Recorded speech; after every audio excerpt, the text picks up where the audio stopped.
Hey, salut à toutes et à tous les amis, j'espère que vous allez bien. Merci d'être là pour cette nouvelle vidéo de présentation de mode les amis, et c'est juste après ça, c'est parti.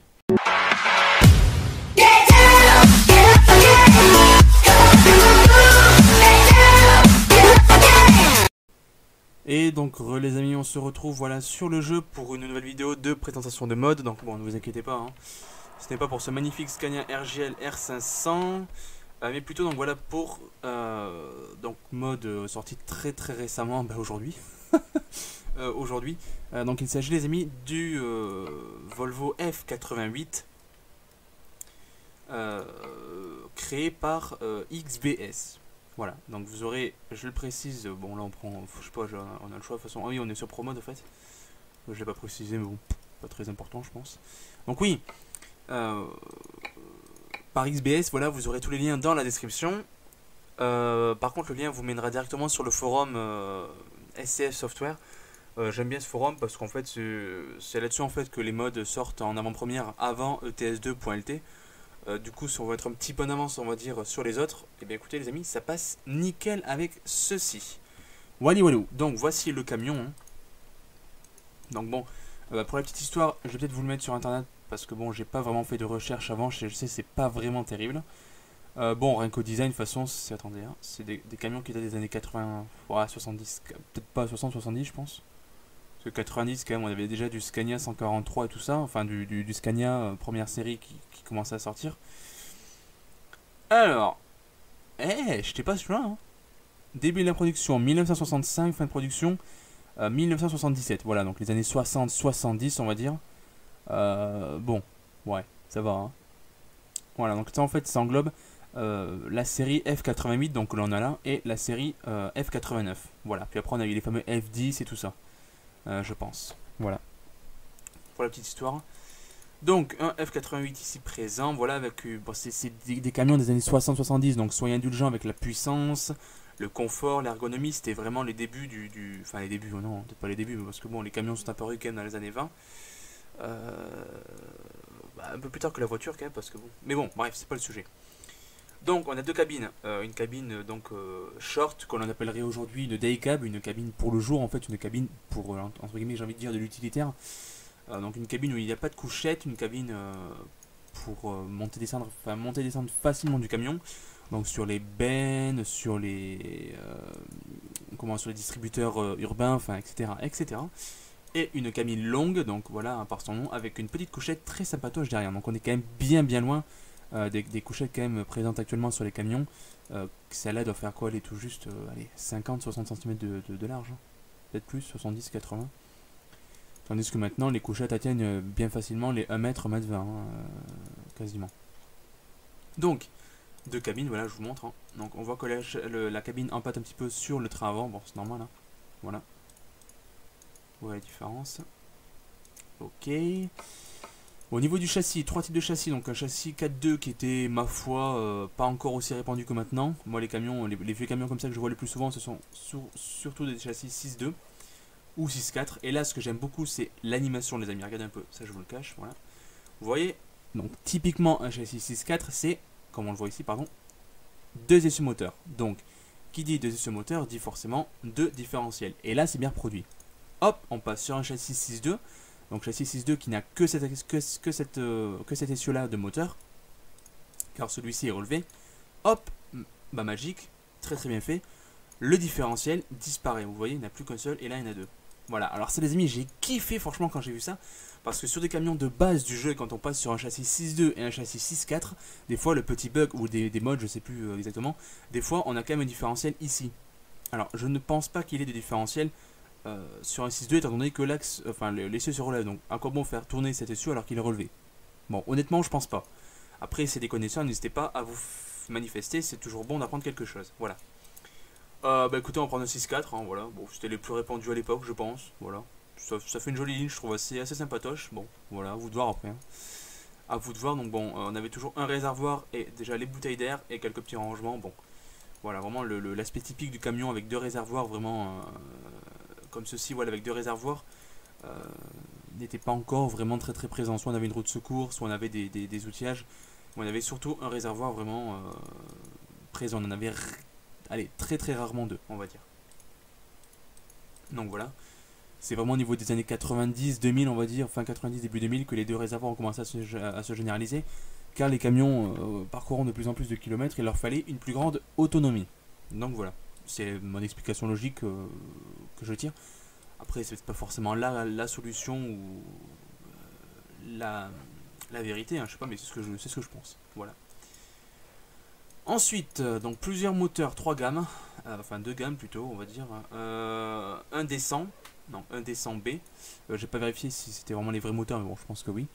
Donc D100B et la gamme TD, donc TD100 et TD120A. Voilà, donc ne me demandez pas ce que ça signifie. On est quand même encore une fois bien présent, enfin bien loin, pardon, des couples actuels et des puissances actuelles. Là on a un moteur de 200 chevaux, les amis, sur un camion de type long routier, je précise, hein, sur un tracteur routier, on ne retrouve absolument mais aucun moteur de 200 chevaux. Allez, les moteurs les moins puissants qu'on trouve sur le marché actuellement, sur la norme Euro 6, je dirais, enfin même pas Euro 6, Euro 5 je crois, je dirais allez, 360 chevaux sur du Scania, 370 pour les nouvelles générations, je dirais du 340 chevaux, ou 320 chevaux, allez, 320 chevaux on va dire. Vous vous rendez compte? Les mecs avec 200 chevaux, bon évidemment c'était pas les mêmes poids, hein, attention. C'était pas les mêmes tonnes, les mêmes tonnages pendant qu'il y avait sur les remorques. Mais bon, pour l'époque ça faisait le taf, on va dire. Voilà, ça faisait le taf. Moi personnellement sur mon camion j'ai pris un 260 chevaux. Bon voilà, hein, j'ai pas pris non plus une bête parce que bon je me dis on va quand même essayer de faire le plus réaliste possible. Après, à vous de voir, c'est clair que les mecs qui sont habitués à rouler en 750 chevaux ou en 730 chevaux, ils se retrouvent avec un 330 chevaux entre les mains et 25 tonnes au cul. Je peux vous dire que ça va faire drôle. C'est le cas de le dire. Bon, là, vu qu'on a un 6.4, on va quand même prendre 330 chevaux parce que bon, généralement les 6.4 tractaient plus de charge. Donc voilà. Au niveau des boîtes, alors là, j'ai été étonné. Une boîte 16 en 70, bon, ok, pourquoi pas. J'étais un petit peu étonné, à vrai dire, je sais pas vraiment si c'est réaliste. Mais bon, hein, on n'a rien dit.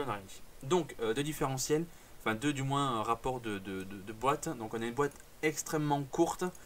Donc avec celle-là, pardon, voilà, la différentielle 468, ratio 1061.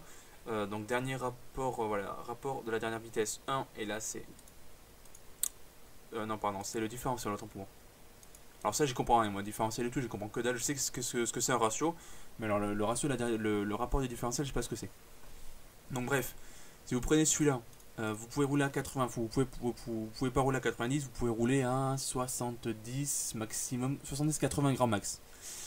Avec celle-là, vous roulez à 90 à 2200 tours. Sachant qu'actuellement, qu'un camion, depuis les années, on va dire, allez, 90, début 90, roule à 90 à 1500 tours, hein, ou un peu plus.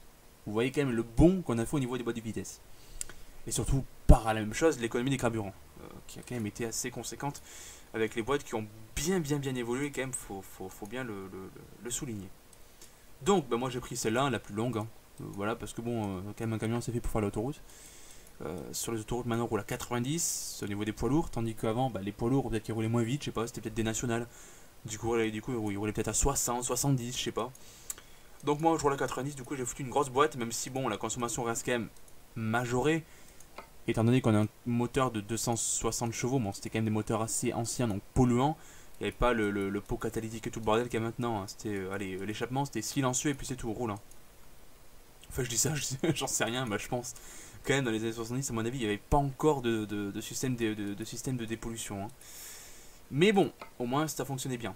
Donc la preuve il y en a encore qui roulent aujourd'hui, donc c'est vous dire. Enfin évidemment ils ont été restaurés, hein. Ils ont été restaurés.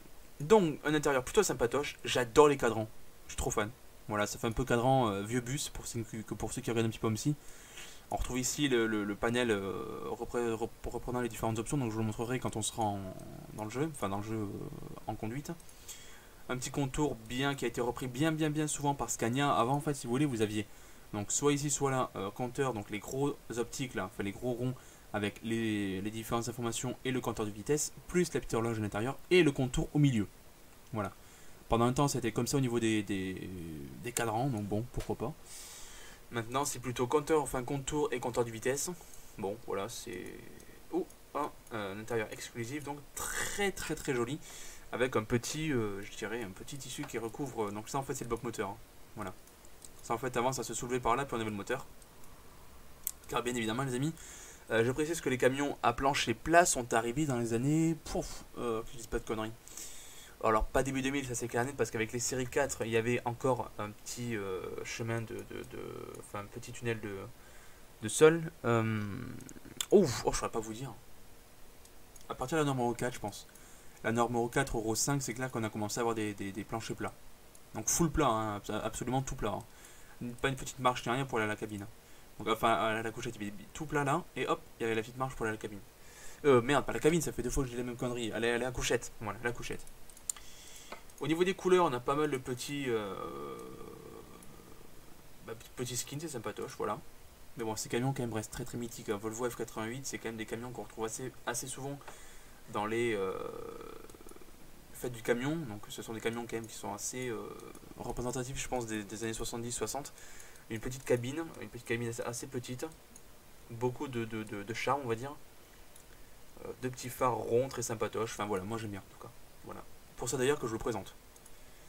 Bon, lequel j'ai mis, je sais plus, moi j'avais mis rouge, je crois, je sais plus. Bref, on s'en fout. Ensuite, au niveau des accessoires. Alors là, un truc que je trouvais trop bizarre. Donc c'est pas ça, ça vous avez les bavettes. Hein. Old School Volvo, un vieux truc old school ou Volvo classique, comme on retrouve sur les Volvo FH. Voilà. Mais moi je mets le old school parce que moi je suis la vieille école. Voilà, et alors là je trouvais ça trop bizarre, regardez. La roue de secours qui se met comme ça. Vous voyez un peu, c'est un peu spécial, non? En plus elle a un petit peu de travers, je sais pas, je sais pas, ouais. Le mec en plus, je sais pas comment est-ce qu'il faisait pour la décrocher, sûrement par là je pense, ouais. C'était quand même bien fait, hein. Mais je sais pas, c'est spécial de le mettre derrière parce que bon, quand même, le porte-à-faux des remorques était quand même assez énorme. On avait le tablier qui arrive à peu près ici, tac, tac, tac, tac, tac, tac. Ici, là, ouais, ça avait quand même un gros tablier, un gros porte-à-faux avant. Mais bon, why not? Bon, les jantes, hein, ça, il n'y a pas de jantes incluses par contre, un peu dommage. Mais bon, on fait avec. Pareil pour les pneus, au niveau ici, donc c'est pas ça que je vais vous montrer, voilà. Le réservoir, donc on peut soit le mettre en classique, donc en alu, je pense, pas en chrome, ça c'est pas du chrome. Hein. De l'alu donc.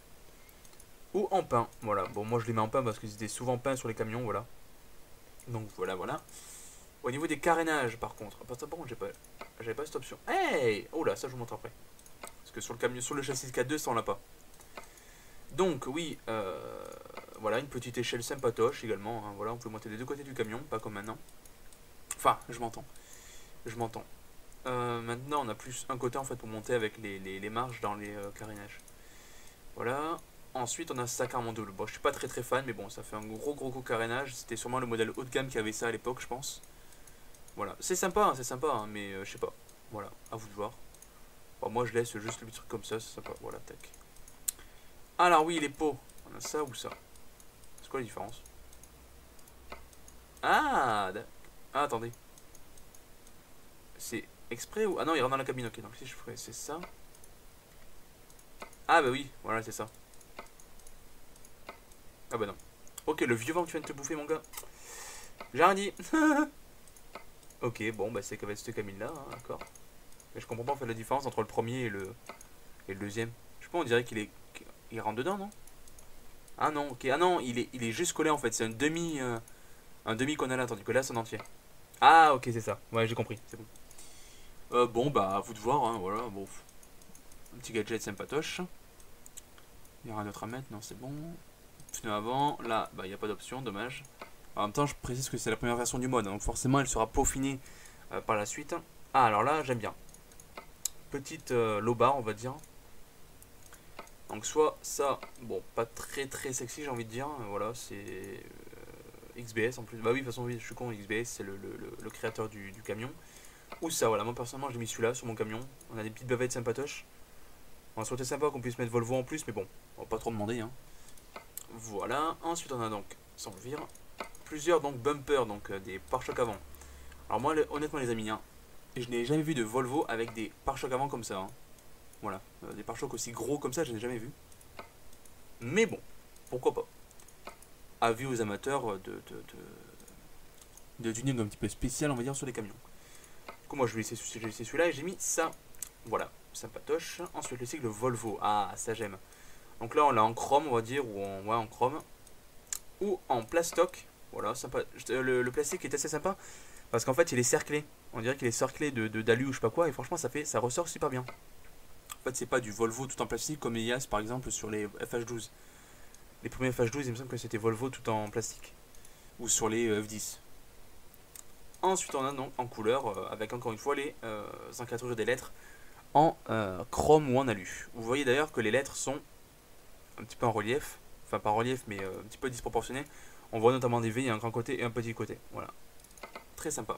Moi, du coup, je mets en plastique. Voilà. En plastique, tac. La calandre. Donc la calandre classique ou la calandre old style. Vieux style, hein, voilà, sympa. Donc voilà. Hop, hop, hop, hop, hop. D'ailleurs, on se rend compte là en fait que le cycle Volvo a quand même peu évolué. Hein. Ça, c'est le cycle Volvo qu'on retrouve sur les voitures. Si je dis pas de bêtises. Ou enfin une grosse calandre bien marquante en plastique mais bien présente sur le camion et qui ressort trop, ça fait moche. Voilà, on va pas se mentir. Ça fait pas terrible, je trouve. Voilà. Vous voyez, elle ressort, ça fait pas vraiment terrible, je suis pas très fan. Voilà, moi je préfère une calandre qui rentre, voilà, tout ça. Ah bah non, ah d'accord, ok. Ah bah j'avais pas vu. Vous voyez l'épaisseur là, elle dépasse pas, là elle dépasse. Bon, je sais pas. Bah du coup je mets celle-là, tiens. Voilà. Je trouve qu'elle s'intègre mieux dans le camion en fait. Les rétroviseurs, pas de changement. Point de changement. Ici on a un petit sun visor, on va dire, un petit pare-soleil. Voilà, sympa également. Ici, donc, ah oui, voilà. Hop, alors avec illumination pardon, F88. Donc j'imagine que quand on allume les phares de nuit, ça doit s'allumer, mais là je pense pas. Voilà. Ça fait une petite casquette, ça fait vachement stylé, je trouve. Je sais pas ce que vous en pensez. En plus, avec la petite bavette ici, enfin le petit pare-soleil ici, ça fait super classe. Je sais pas ce que vous en pensez. Ou sinon, on a le gros truc Mastock pour les remorques assez hautes. Voilà. Très très classe également. On passe à l'intérieur du camion. Donc là, on peut pas mettre de boule pour tourner le volant, ni on peut pas non plus changer le volant. Là, on peut mettre une petite CB bien sympatoche. Voilà, faut avoir le pack évidemment, les amis, DLC intérieur. Voilà. Là, ah, ça on aime. Ça on aime beaucoup. Voilà, vous devez voir. Hein.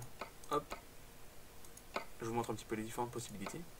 Le pare-soleil et enfin les petits accessoires pour l'intérieur. Voilà, que je n'ai pas. Voilà, et à l'arrière, on a, donc là encore les trucs, hein. On a les petits rideaux. Voilà, sympatoche. Voilà. Très très cool. Franchement, si vous aimez les vieux camions, je vous le conseille. Hein. Et donc, les amis, c'est parti. On part en circulation avec notre pauvre petit camion. Alors, que je me plante pas quand même, parce que bon, le nôtre, bah, je vais vous le montrer. Hein. Donc, j'ai pris un 8 vitesses. Boîte longue, comme je vous ai dit. Et 260 chevaux. Voilà, le voilà. Bon, il est basique, hein, je vous l'avais dit de toute façon. Même, je vais passer sur un châssis 6.4. Tiens, hop, voilà. Tac, même pas 6.2. Tac, voilà.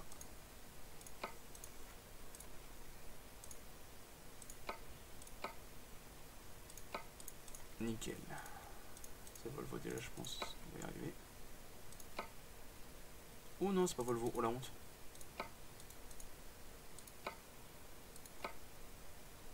Hop, voilà. D'ailleurs, j'en profite pour vous montrer. Voilà. Donc là, plastique comme ceci, plastique ouvert aux deux, plastique aux deux, peint et peint. Voilà. Moi, je mets comme ça. Non, comme ça. Voilà, j'aime bien.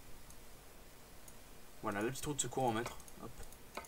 En fait, on a soit la roue de secours, soit une accroche pour une remorque. Voilà. Voilà, voilà les amis. Du coup, je vais mettre mon petit hop, pot d'échappement. Ah bah non, on peut pas le mettre. Ah oui, il faut la grosse cabine. Voilà. Et voilà, les amis, attention, c'est parti, on y go. Le conduire, c'est parti les amis, on part en Volvo F88. Si vous débarquez dans la vidéo, bienvenue à vous tous et à vous toutes. On teste aujourd'hui un Volvo F88 les amis. Donc camion produit dans les mi-60 jusqu'à fin 70, c'est-à-dire 65 à 77. Ouais. Voilà. Attention, je vais monter le son. Voilà, je vous conseille de faire pareil. Et attention les amis, je vous laisse écouter. Donc le frein de parc fonctionne. Attendez, je vous ferai tout écouter, vous inquiétez pas. Hein. Donc alors. Voilà. Attention les amis. Désolé, c'était pour Rome, pour montrer le contact. Attention. Mise en marche du contact. Vous allez voir tous les cadrans qui s'allument, c'est super classe. Voilà. Donc on voit au milieu le témoin de pression d'air. Donc si on pompe, Forcément ça descend. Et la pression pompe à partir de... Ah merde, on verra quand on démarrera, c'est pas grave. Alors à gauche du témoin vous avez la pression d'huile. En dessous vous avez la température. Ensuite à droite vous avez la... Qu'est-ce que c'est ça? Ah oui, tank, jauge de carburant. Et en dessous AMP, j'imagine que c'est un témoin d'alerte, je sais pas trop ce que c'est. Alors ensuite vous avez pas mal de petits boutons rouges. On va démarrer le camion. Donc je vous laisse écouter le bruit du moteur. On a l'alarme de pression d'air. D'ailleurs on voit au milieu la clé qui tourne. Attendez, je vous montre. On va avancer un petit coup. Voilà. Vous voyez? Très stylé également. Voilà. À droite, on a le frein de remorque qui fonctionne. Ensuite, quasiment tous les boutons fonctionnent. Donc là, c'est le blocage du différentiel. C'est marqué ici. De toute façon, vous le voyez. Sur les 4 boutons, c'est lui en bas à gauche. C'était marqué diff all, je crois. Regardez. J'appuie sur le bouton. Hop. Et là, le différentiel se bloque. Voilà. Ensuite, le petit bouton en forme de cylindre là qu'on voit de vide, c'est pas un vide-bloquin, c'est ici en forme de vide-bloquin, je crois, c'est les essuie-glaces, regardez, hop. 2 positions, hop, voilà, je vous montre. Alors le camion se met en pression d'air basse à partir de, voilà, à partir de 4 bars et demi, 5 bars, voilà. Donc on voit quand même qu'il gonfle quand même assez vite pour son âge. Bon après ça je sais pas vraiment si c'est modifié par le créateur. Ensuite, donc, les boutons bleus à gauche, les feux. Non, pardon, le petit bouton gris que vous avez à gauche combiné entre les 2 boutons rouges. À gauche, donc c'est les feux. Premier cran, deuxième cran. Et les feux de route, c'est. Voilà, le bouton rouge qu'on voit bouger. Voilà. En dessous, on a fog light. Mais les feux de brouillard, les amis, ne sont pas compatibles, enfin, ne sont pas fonctionnels sur ETS2. Voilà. Ensuite, que montrer donc les clignotants. Qui fonctionne avec la petite barrette ici, hein, déjà, le petit commodo là. Donc on voit les témoins. Voilà. Les warnings. Ah, par contre, je sais pas où est le bouton des warnings par contre.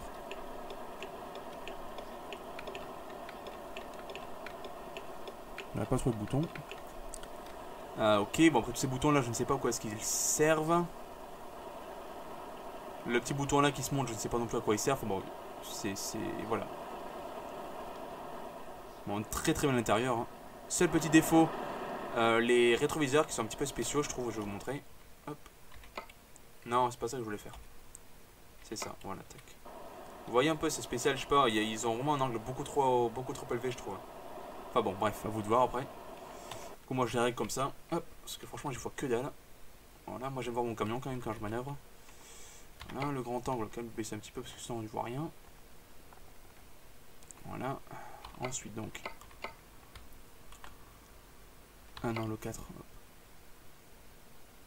Voilà, donc lui on peut le mettre que comme ça, c'est un peu dommage, on n'y voit rien non plus. N'empêche les amis, je précise quand même que ce camion était quand même l'un des rares à à être équipé de grand angle déjà à droite et en plus à gauche. Parce que pour mémoire les amis quand même, les Volvo F10, les Scania, que ce soit première génération, deuxième génération, enfin première série ou série 4 ou un truc comme ça, n'avaient qu'un rétroviseur à gauche et 2 à droite. Hein. Ils n'avaient pas le grand angle à gauche, sauf sur les modèles exclusifs. Notamment Volvo FH16 520 chevaux par exemple, ils avaient les 2 grands rétroviseurs. Hein. Voilà, si vous vous rappelez les premiers FH12. Voilà, donc c'est quand même pour l'époque, c'était quand même du lourd, j'ai envie de dire. Hein. Bon, j'espère juste que le jeu n'est pas trop voilà, supérieur à ma voix quand même, c'est un petit peu dommage, sinon... Voilà. Ah oui, bah oui, les cieux. Ah, il n'y a pas de bouton. Oh, ça s'allume pas. Oh, c'est dommage.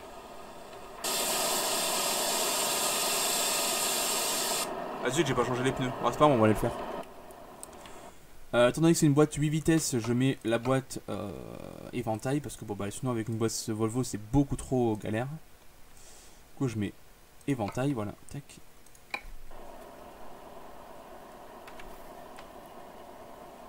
Et donc les amis c'est parti, on va aller faire un petit tour. Bah écoutez, au réparateur, donc au garage. Voilà, donc il est où il est? Ouais c'est ça. Ah bah oui on est à Rome non? Roma ouais, Rome. Les amis, nous sommes sur le DLC Italia. Donc la marche arrière, j'appuie et je mets en bas à gauche, enfin en bas à droite, hein, étant donné que c'est le levier du G29. Peut-être on va un petit peu le micro pour que vous puissiez bien m'entendre. Hop. Voilà.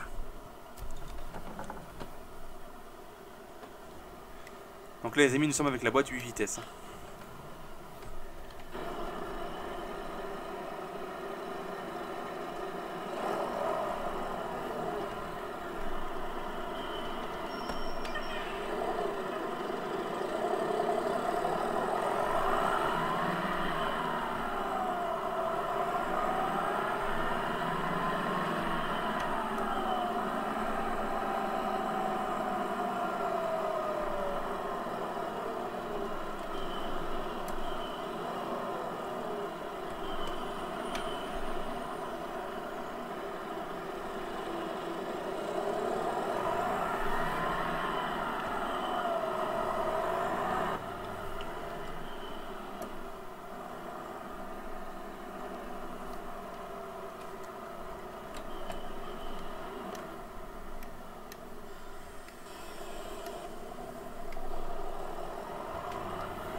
Alors oui les amis, vous le voyez, hein.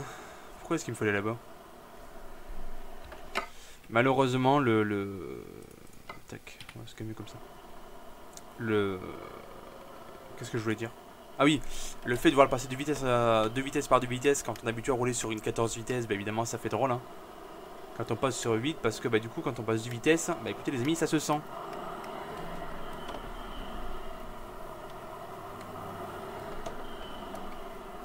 Ah, je me suis planté. Non. Eh, c'est bien, fallait aller à droite. Ah, le boulet, bah oui, moi je partais avec le tracé du GPS. Hein.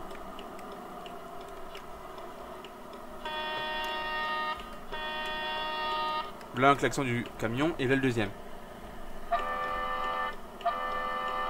Voilà, sympa également.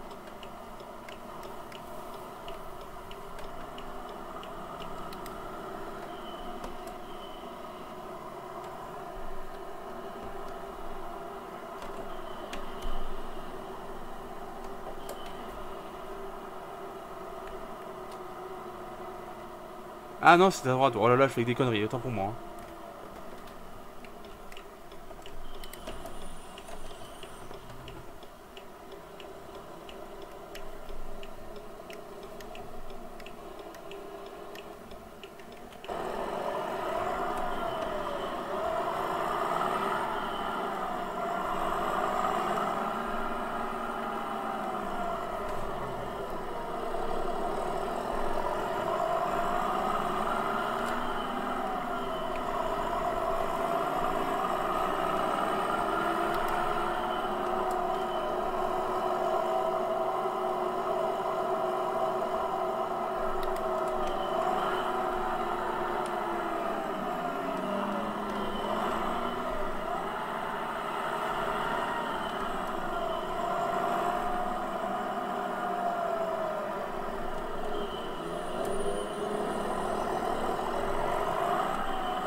Il y a déjà des réparations.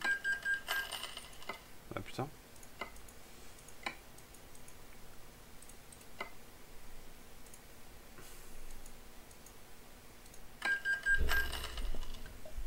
Et donc voilà les amis, c'est la fin de cette vidéo. J'espère qu'elle vous aura plu. N'hésitez pas à laisser quelques petits commentaires. En tout cas, nous, on se retrouve pour une nouvelle vidéo les amis. Allez, salut tout le monde. Ciao ciao.